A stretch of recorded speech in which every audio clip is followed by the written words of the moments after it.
Hi, today I'm going to tie a bow tie buzzer, which is a chironomid midge pupa pattern that I fish in lakes. So it's one of the very first chironomid patterns that I fish. I'm tying it on a size 10 or 12 hook, but I usually tie from size 10 down to 16.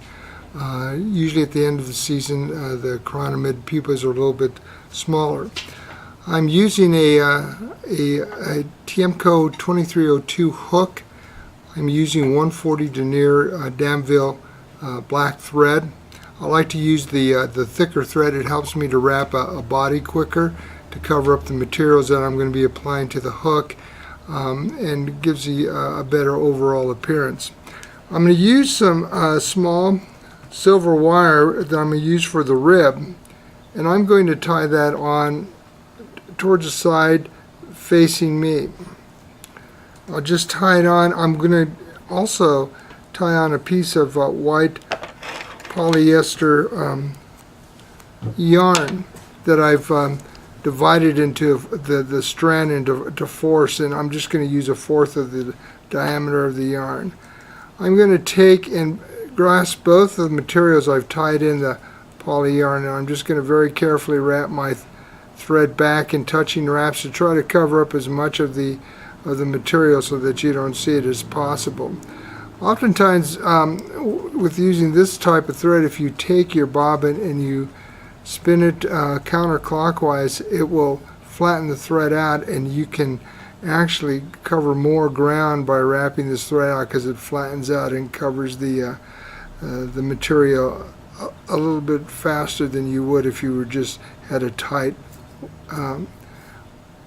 twist on the thread. So I'm going to unwind some more of this thread, and I'm going to wrap this forward. I'm taking care to make sure that I don't have any of the material showing.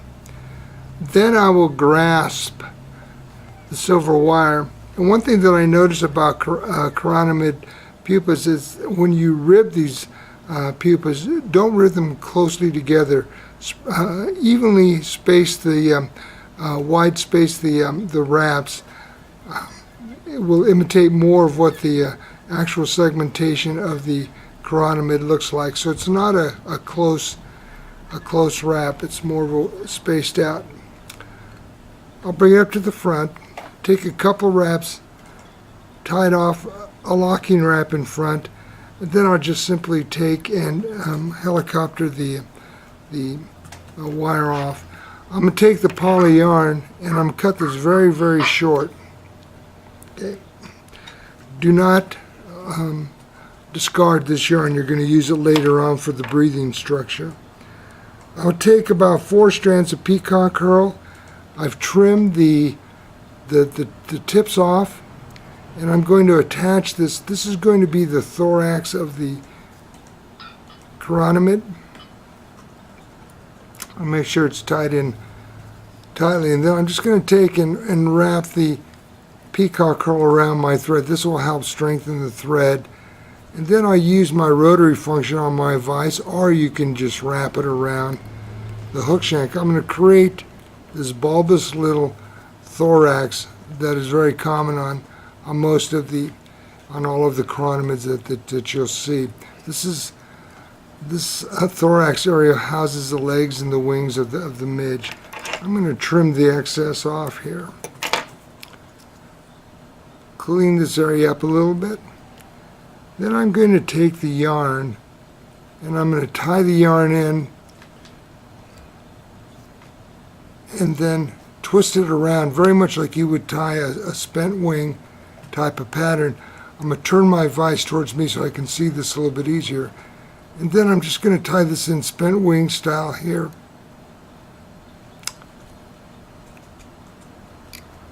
And just make sure that it's secured well. I will then take my whip finisher and I'll whip finish behind the scale structure. Pull it tight. This is cockeyed a little bit, so I'm just going to straighten it out, gather all the fibers. I will trim the thread. The next thing I will do is I will take the yarn and I'll trim it very closely to create the gills of the chironomid pupa. And when I turn this to you, you will see that those gills look like a little bow tie, thus the name of the bow tie buzzer. Thanks.